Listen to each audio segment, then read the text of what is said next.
Welcome to the Marijuana Show. We are here for one incredible tour.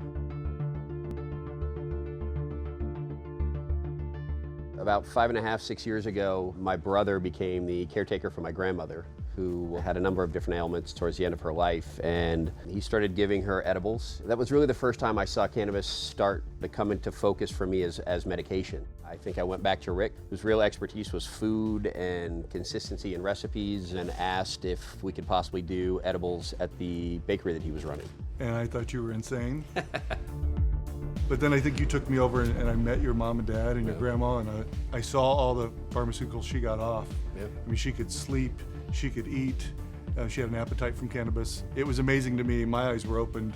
I've been a food manufacturer, large-scale production for 20 years.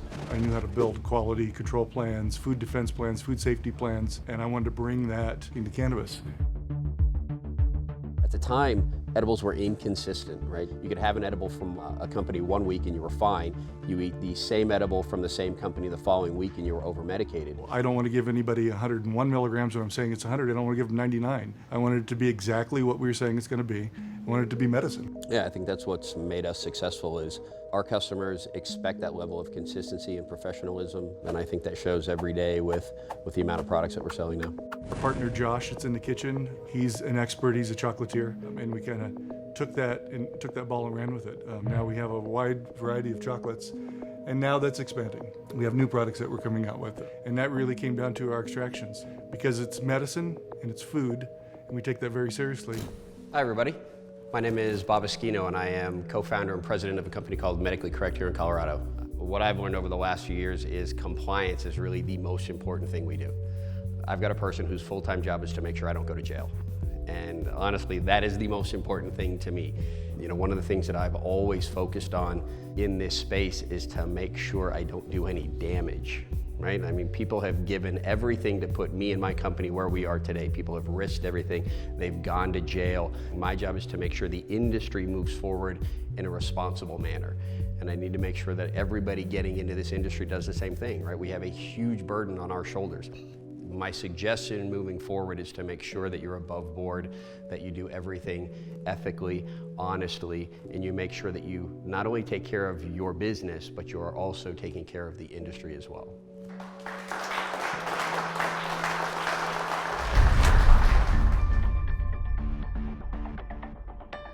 What up guys, this is the Incredibles garden where everything starts. This is our hydroponic garden. This is a recirculating drip system. This is where everything starts, and then we just go straight to extraction from here.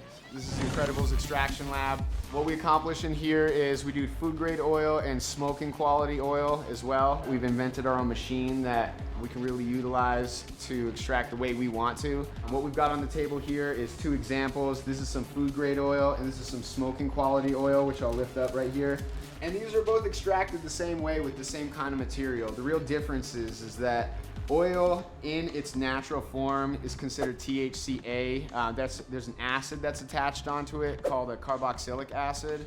It's not psychoactive. So if you want to be higher, get an effect from the edibles, we need to remove that carboxylic acid. That is accomplished by basically heating it up to a temperature where the carboxylic acid will evaporate and you break that bond and remove it. So what this looks like is finished oil, and it started looking basically like what we have here, and then after we heated it up and decarboxylated it, it is now ready to be portioned for the edibles and is now psychoactive for the patients and the customers.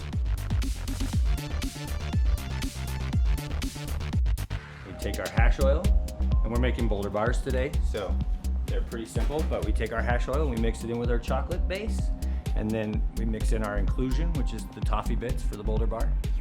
And it's a pretty simple process as far as mixing everything. And then we deposit it into our forms. So we portion it out.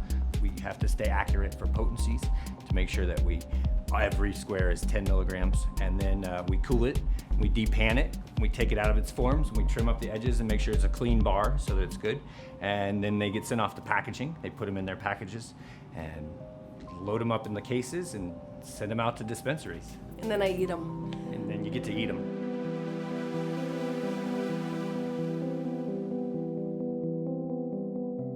And I've been asked the question, is it food or medicine? I think it's both. We take it very seriously. We want the legacy to be that we did things right. We did things the right way. That's how we got into this industry. It was medication. I saw this work for someone who I love very much, and I still think that's the backbone of what we're doing. We want to provide quality medicine to people who need it. The whole thing has been fun. I look at where we started 5 years ago to where we are now, and the things that we're doing, and we're affecting change not only here at the state level but nationally. I've got a smile on my face every time I walk through the door.